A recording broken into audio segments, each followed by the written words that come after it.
తెలంగాణలో బీసీలకు 42% రిజర్వేషన్లు కల్పించడం తనకు గర్వంగా ఉందని కాంగ్రెస్ ఎంపీ రేణుకా చౌదరి అన్నారు. ఖమ్మంలో విలేకరుల సమావేశంలో పాల్గొన్న ఆమె కేబినెట్ తీసుకున్న ఈ నిర్ణయంతో దేశానికి తెలంగాణ ఆదర్శంగా నిలబడుతుందని చెప్పారు.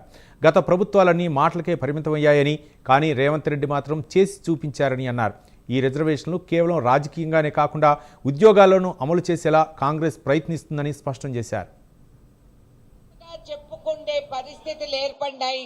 రాష్ట్ర వ్యాప్తంగా, భారతదేశ వ్యాప్తంగా కూడా తెలంగాణ రాష్ట్రం అనేది ఆదర్శంగా శాశ్వతంగా నిలబడిపోతుంది అనేది మనం గమనించుకోవాలి. అందరము కూడా ఈ రాష్ట్రంలో ఉండే వాళ్ళు గర్వపడాల్సిన కారణం ఇది. అందరూ చెప్పారు కథలు, ఎన్నో డైలాగులు చెప్పారు.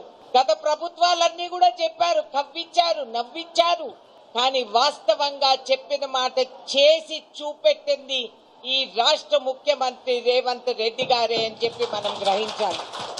మొండి పట్టు పట్టి కులగన్న చేసి రాహుల్ గాంధీ గారి ఆదేశం పైన స్ఫూర్తితో ఆయన వెంటనే చేపట్టి ఇవాళ మనం చేసిన విధానం కూడా ఆదర్శంగా ఉంది అని చెప్పి ఇతర రాష్ట్రాల్లో అమలు చేసినా కూడా అది పడదు అని చెప్పి వాళ్ళు చెప్పి తెలంగాణ మోడల్ నే కాపీ చేయాలనేది ఒక నిర్ణయానికి యావత్ భారతదేశంగా ఇవాళ ఏర్పడింది.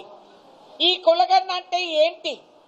నిన్న కేబినెట్ తీసుకున్న నిర్ణయం మంత్రివర్యులందరూ కూడా అంగీకరించి రాష్ట్ర ముఖ్యమంత్రి గారి చేతులు బలపరిచే విధానంగా కేబినెట్ లో ఆమోదించి ఇవాళ 42% బీసీలకి కేవలం